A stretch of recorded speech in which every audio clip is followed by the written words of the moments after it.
Freaksville and Les Editions du Caid present Headhand, a fiction written by Benjamin Schoos and Raphael Dethier, adapted into English by Claire Wilcock, recorded and produced by Benjamin Schoos. Featuring the voices of Phil MFU, Claire Wilcock, Brian Carney, Richard Brett, Madeline Baudot, Laetitia Sadier, Bertrand Bergolet, Chris Cummings, Takuya37, and Vincent Tavier. And let the adventure begin with a prologue told by Satan himself. I held out my hand, but nobody took it. A dizzying fall, an endless drop into the darkness. The silence drenched in black light. My soul's sacrifice will soon come to an end. The moon howls, its screams blending with the piercing chants which slowly cry out to me. My path is mapped out. My children call out to me in muted delight. Sacrifices, mutilation, the discerning audience of the clapped-out bando, singing for me, for my damned souls. I exit this cosmic tunnel, tirelessly drawn out.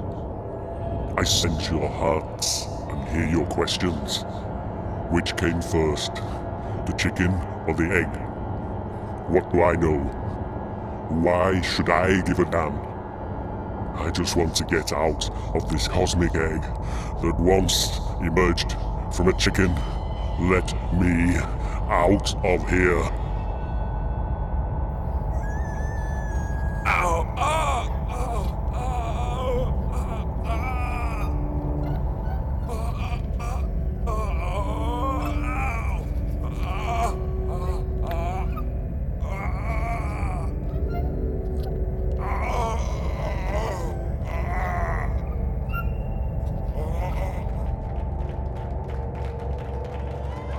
Here I am, the devil incarnate, ready to complete my mission. It's my very last chance. Failure is out of the question. So, carry on singing, my subjects. I am the egg from hell, the personification of evil. Satan, in his reincarnate shell. I am the king of darkness, master of flies.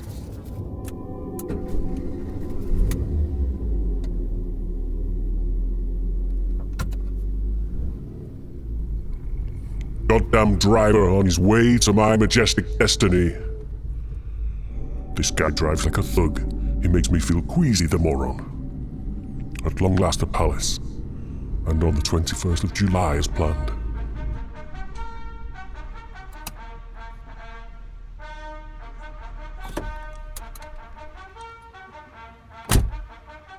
Up to now, everything is going to plan. Soon, I'll be out of this ludicrous shell. I'll spread my slimy substance, my jet black albumin. I'll slowly evaporate, leaving behind just my murky essence.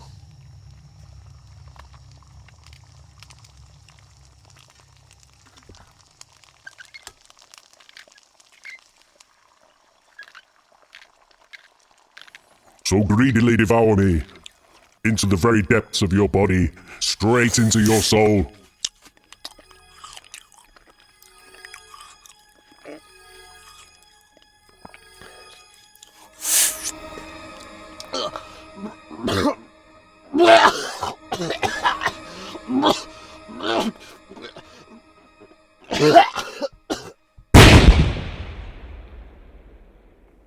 Your head explodes and finally frees me.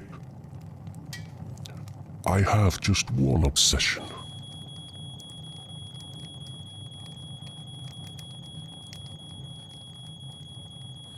Just one single path to take. To invade the body of King Baudouin. My mission can begin. I'm headed for the national TV channel for the 21st of July speech. This is where everything will happen. My career, my life. Chapter 1. Phil.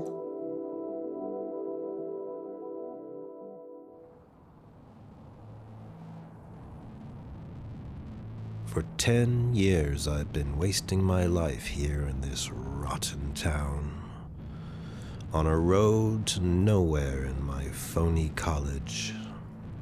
It could all be bearable if my body stopped continuously itching. It's insufferable, and I've tried everything. It's no use. But I mustn't grumble. It's not as bad as all that. Like this flamboyant building where I work, built on archaeological ruins, like the whole town in ruins, just like my life. What woman would be attracted to a man who is constantly scratching? And it's just the same at work, this feeling of being transparent. It's a good thing I have Damo. He's great. I really like him. We meet up at the darts club every Thursday. And then there's Bertrand, too, a friendly and brilliant guy, a meteorologist and graphologist. And that's my office. Yeah. I need to get out of here. If only I had the strength. At last, it's time for my appointment with my new dermatologist. Please let it work this time. Some cream, some pills, a suppository, whatever. Or let them remove my skin. I hate hospitals. They say that skin diseases are psychosomatic. It could all be bearable if my body stopped continuously itching. It's insufferable. And I've tried everything. It's no use. And it's just the same at work, this feeling of being transparent. Do you think it's psychosomatic for that biker with his bubonic tattoo? This doctor is not very pleasant. He just says, all the time.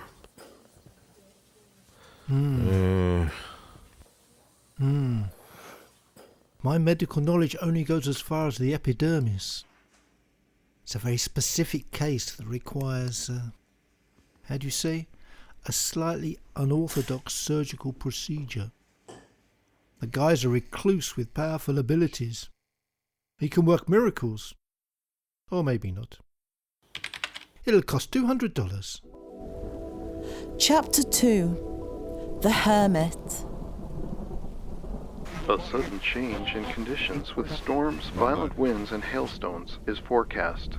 What better way to get us through this than the gentle atmosphere of electric storm? $200. Fucking rip-off merchant. Okay, 1 Pinwood Street. We've arrived.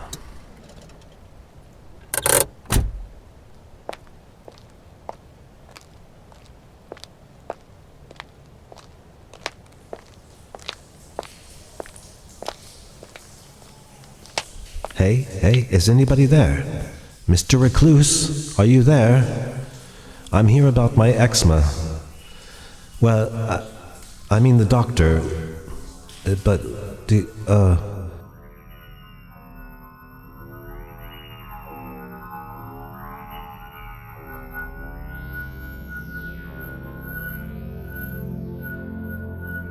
my skin is as soft as a baby's bottom. The itching has completely stopped. I'm free. I slowly woke up in the middle of the forest, feeling calm. A strange book made of unidentified stones lay in my hands. Its text appeared to be written by another civilization. I was so disturbed that I almost forgot that I had arranged to go to the darts club to meet the one person who could shed some light on things. My friend, Damo, the Master. Chapter 3. Damo's Journey.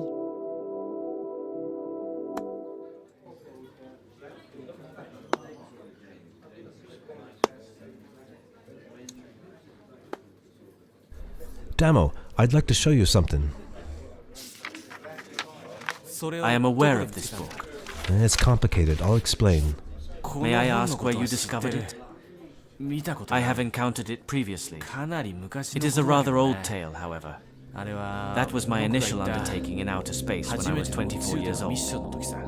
I was an inexperienced youngster who had a tendency to get sidetracked by different things. The experience of being in space was quite romantic. I even brought along a book authored by Proust. The time that was lost in zero gravity was extremely intense. It was a challenging mission. I embarked on an expedition to explore the treacherous planet, Pluto. As you are well aware of its dangers. It was dangerous because it was surrounded by a huge black hole. It was as if it had completely separated from the body and returned to particles. I seized the night like a shooting star. And how did everything transpire slowly and unfold in a gradual manner? I reached this stunning hill. I was eagerly anticipating the breathtaking view of the magnificent sea. It was a world I had never witnessed before, and I witnessed something peculiar. There was an absence of anything surrounding me. There was a filthy bird statue protecting this entrance. However, I was not scared. Entering inside, it felt strange. And the monotonous melody pulled me up to the 4th floor. It is a junk shop in the galaxy system. It was full of unfamiliar things. And so, it was placed on the shelf. That book, your book. Everything is so strange, just like the weather. Damo is right. All this is connected. And if anyone could decipher this goddamn book, Bertrand is our man. There's no time to lose. He lives far away from humanity.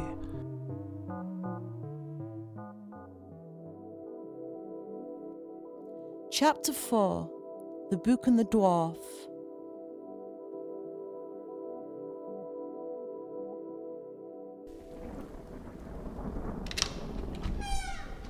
Good evening, Karen.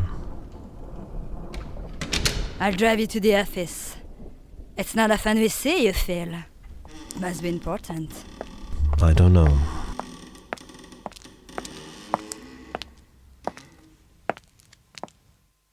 Good evening, my friend. I got your message. I must say that you've piqued my curiosity. So, where is it? These encrusted stones are the first clue. Let's see what treasure it holds. I'm not familiar with this language. These symbols seem to be from somewhere else. Nothing gets past the crypto decoder that I developed. Let's see.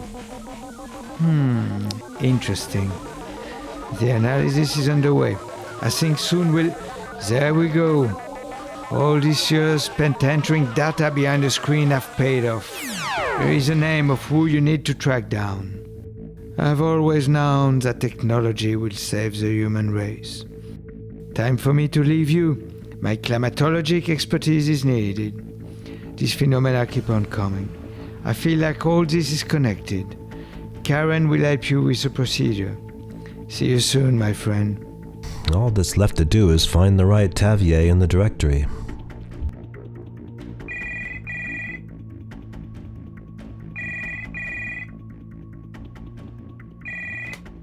Hello, I'm looking for Vincent Tavier. His name popped up in my research. His name? I'd almost forgotten about him. Come here, Philip, so I can put an end to this sorry business. Chapter 5. The Sublimation. The Tavier House has become a New Age landmark. From here you can hear the rhapsodic, monotonous chanting of poor lost causes looking for direction, hanging on their guru's every word. Laetitia Tavier graciously brings the session to an end, communicating her final loving words to her loyal followers as they leave, filled with a deluded sense of joy.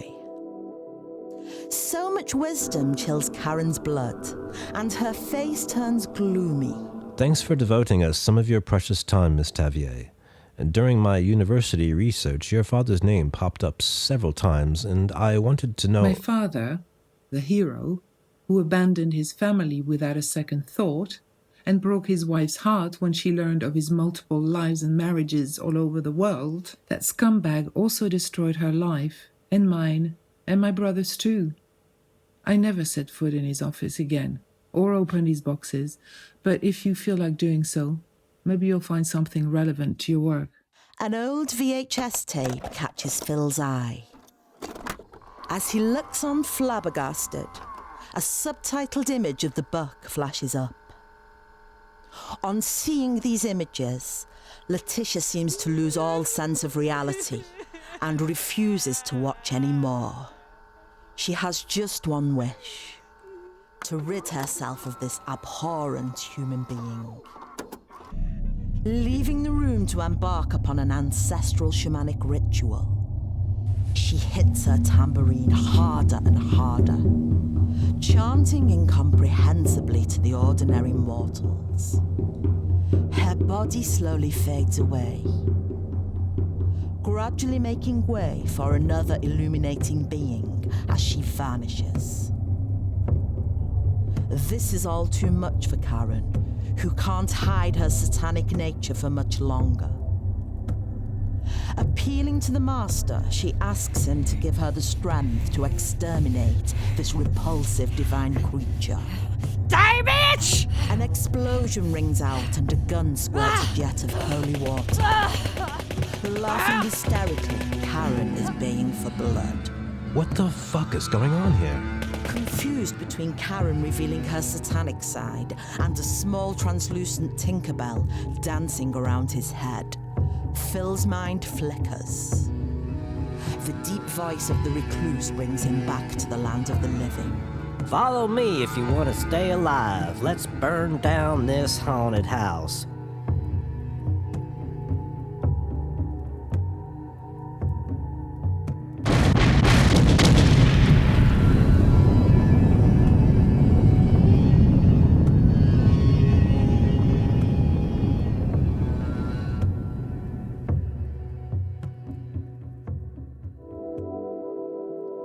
Chapter 6: The Plan.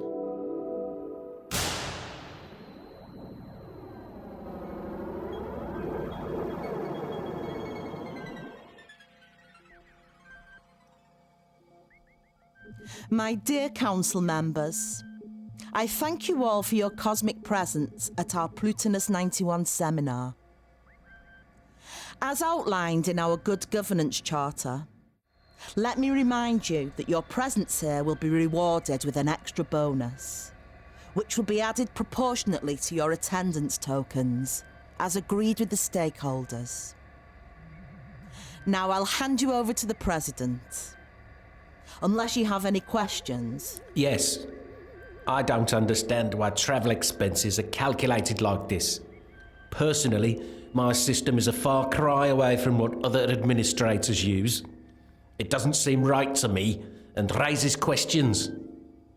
Faithman, my dear sir, if I'm not mistaken, at the bottom of the minutes from our meeting on the 3rd of March, I see that you've signed off on this decision.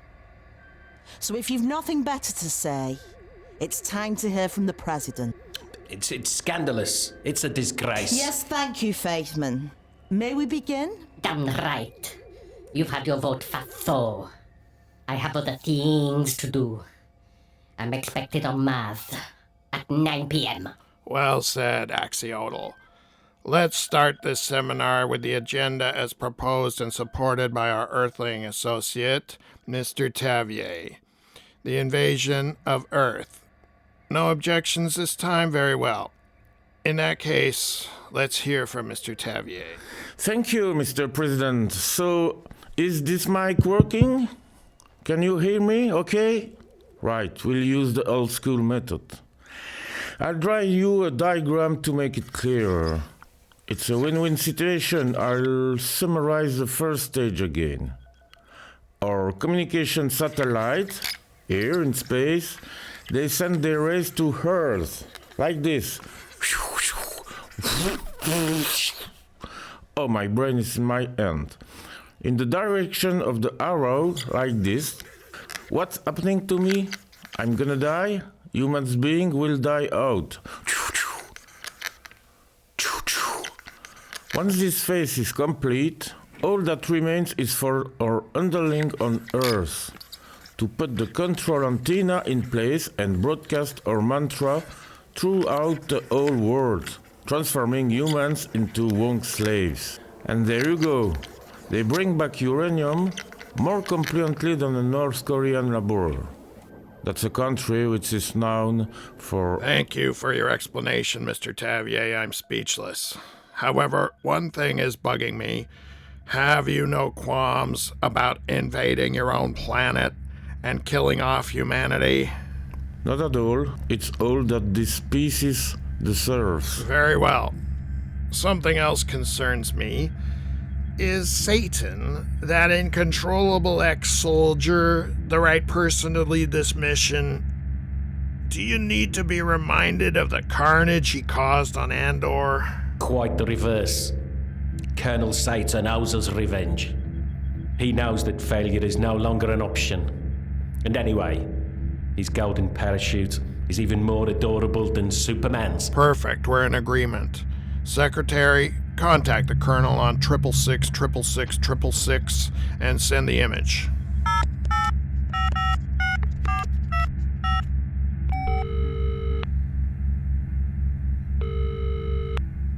Hello? Colonel Satan speaking.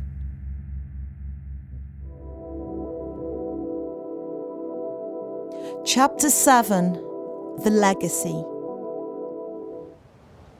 There's a dog following Mr. Hermit with Karen's leg, I think. Ah, beat it, you filthy mutt! This cave is even weirder than the first time. Here, where all this madness began, where my life was turned upside down. Why? Why me? Now hold on a minute, Phil, while I reach the switch. And hey, presto!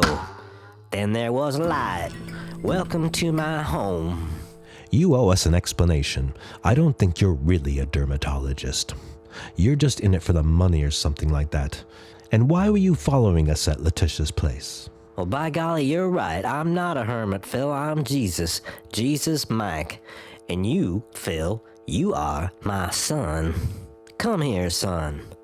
Come into my arms and let me tell you my story. Make yourself comfy and snack on some cheeses. I'm sure you'll find them tasty. My name is Jesus Mike Jr. I'm the son of one of the lead dancers at the Red Cirque du Soleil and a galactic interfederal agent. Born and raised on planet Red Cross. From a very early age, I showed signs of an undeniable talent for the laser pistol, and I rapidly became the youngest and most formidable bounty hunter in the universe. I would take out my holy gun and arrest the deadliest criminals and murderers of the galaxy, mercilessly handing them over to the cosmic government in exchange for a handful of Proctos. To perfect my skills and to make a name for myself, I went to cash converters and bought a Wibrexon, a superb cross which gave me my own unique style. But also this strange book. As I leafed through it, I became quickly aware of the secret of its contents. The board of directors of a cosmic multinational corporation established on Plutonus 91 had hatched a secret plot to invade planet Earth. Under the supervision of Colonel Satan, the formidable warlord, concealed in a cosmic egg, the plan was to subject human beings to horrific mutations in order to control their minds. Satan, one of the most wanted criminals of the recognized worlds. A 25 million Proctos bounty on his head. 25 million Proctos, the highest reward. You may well be in the guise of a dastardly earthly king, but Satan, I know where you are, and I'm coming for you, devil. Dazzled by the reward, I jumped in feet first without checking the transdimensional weather forecast, and I ended up being blown around by a climato-temporal storm, which propelled me back to Earth 2,000 years too early. Satan, one of the most wanted criminals of the recognized worlds. A 25 million Proctos bounty on his head, the highest reward. You may well be in the guise of a dastardly earthly king, but Satan, I know where you are, and I'm coming for you, devil. I hardly had any time to think how to occupy myself whilst waiting for Satan when a group of radicals preyed on me and nailed me to the cross. Fucking local traditions. I might as well have led them to believe I was dead. It was no use. A cult crowded around me. Those idiots holding crucifixes ready to do anything for a guy who turns water into plonk. A fine selection of degenerates seeking the supreme earthling. The only solution was to take a bow and say goodbye, straight to Psychoville in the comfort of my cave. A peaceful place, mind you, of course. But there was fuck all to do other than practice shooting and booze it up with the water turned to wine in the nearby stream. I scrounged a few local dollars from the rednecks, pretending to be their Yankee Jesus. I blessed their weapons and I blessed their ammunitions. They got a real kick out of that after all. I love guns too, so it was fun. And I love causing mayhem.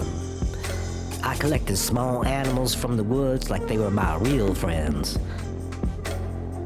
Despite the fabulous home cinema I bought myself, time just seemed to drag. So I scrolled Tinder, hoping to find a match, and I met her. She was a barmaid, and absolutely stunning. There was immediate chemistry between us, and the fruit of this love, of this shared tenderness, was you, my son, Phil.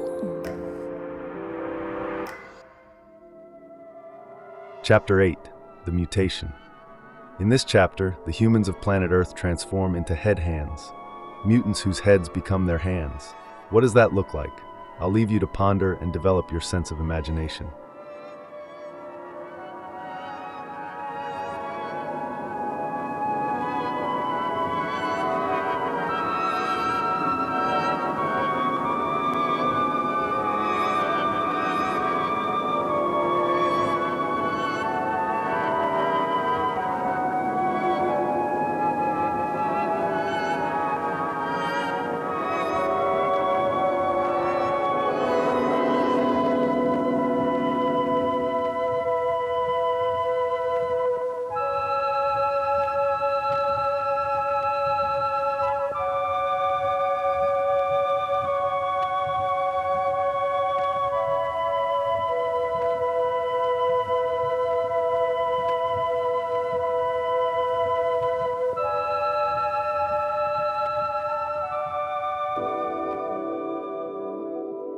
Chapter 9, Hell on Air.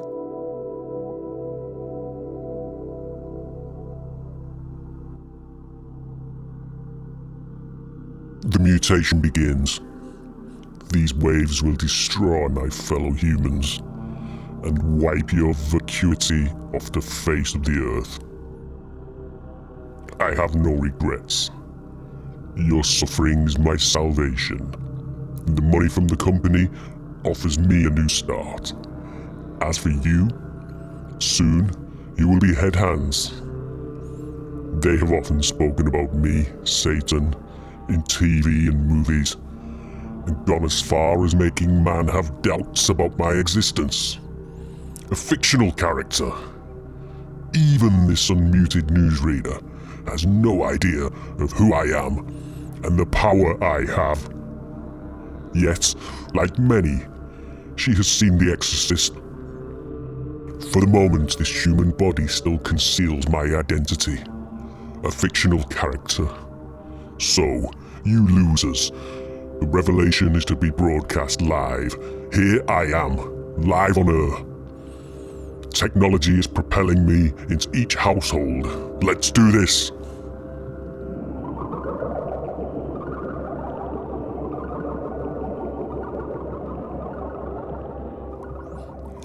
My dear fellow citizens, don't be afraid. Some of you have not yet mutated into these strange head hands. Do not resist. Your happiness depends on it. This is your chance of a new existence. Your rebirth will be tremendous. You'll be awash with serenity. Let me show you the one and only path for which you were created. There is only one way. Look into my eyes. Let yourself go. I am your guide. I am not your king. I'm your master. Your guide to ecstasy. I am the Antichrist. I am Colonel Satan. Put your trust. You're calm, relaxed. Your hand is heavy, very heavy. Listen to these gentle waves. Follow my voice. Your body is filling up with a soothing warmth. You are ready to fulfill your destiny, your mission. Your pathetic human life will finally have some meaning. Follow my voice. Follow the path. You're no longer afraid of death. There is no more pain. All you have is your destiny. So stand up and head to the uranium mines. Stand up. You too, all of you. You have only one goal. Uranium is everything. The air that you breathe, the water you drink, the food that you eat, your soul. Uranium is good. So go. Work in the mines, never stop collecting. You don't need tools to show your devotion. Just bury your hands in vital substance. Uranium is good. Uranium is everything.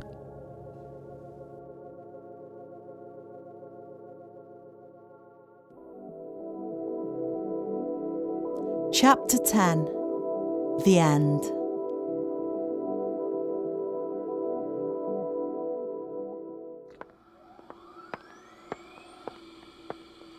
And here's my baby, the flying JC-3000.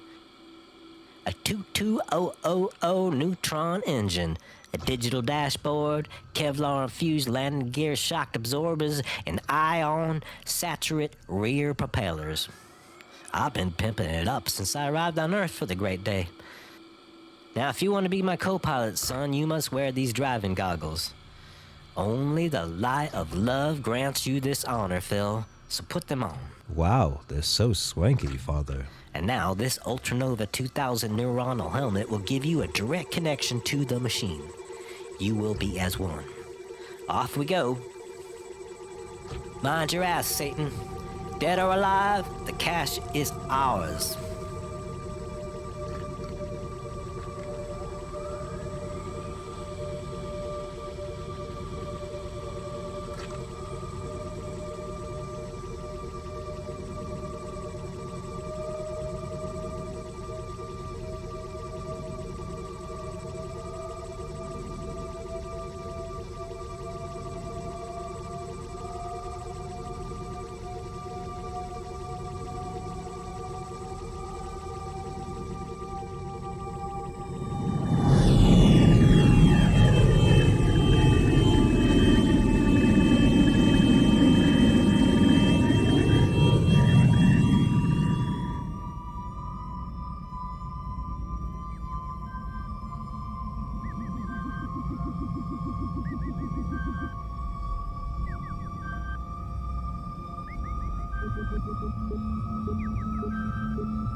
So, is Laetitia launching this flying saucer or not? Can you feel that, Phil? Those hateful vibrations? That motherfucker. Those hateful vibrations? Well, that motherfucker, he is in the TV tower. He's trying to hypnotize human beings through his goddamn speech. Always using the same moronic methods. Phil, drop us off at the back of the building. Hey, this is awesome. Look how well I operated, Father. That's good, son. Very good. Let's put on our infrared suits and get our weapons from the trunk. We're gonna take him out.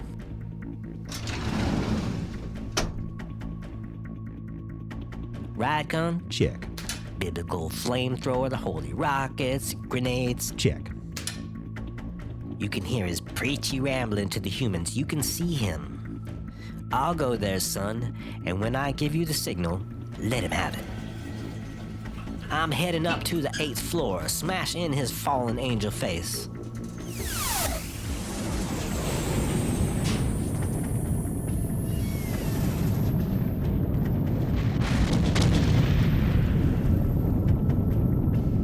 By the body of the Holy Spirit, Satan, I'm here for your body, burning in the flames.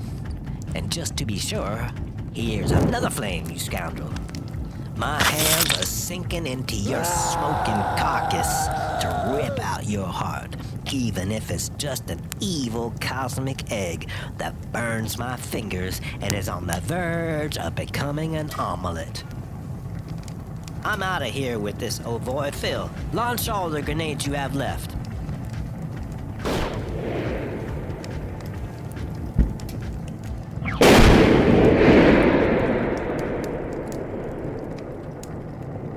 Look what I have in my hand, son.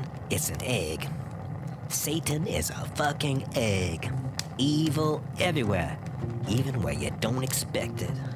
The million Proctos are mine. I'm mapping out my route straight to space. Tinkerbell, do you fancy a stroll?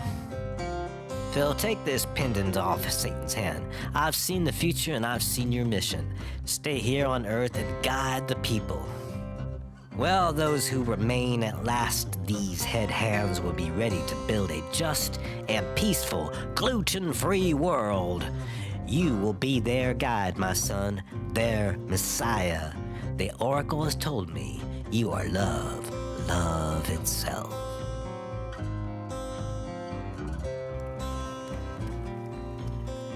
Humans are crying out their devotion to their new master. We love you, Phil the Messiah. Jesus bids them goodbye. So long, head hands. I'll be back with news from the cosmos. Meanwhile, somewhere in the cosmos.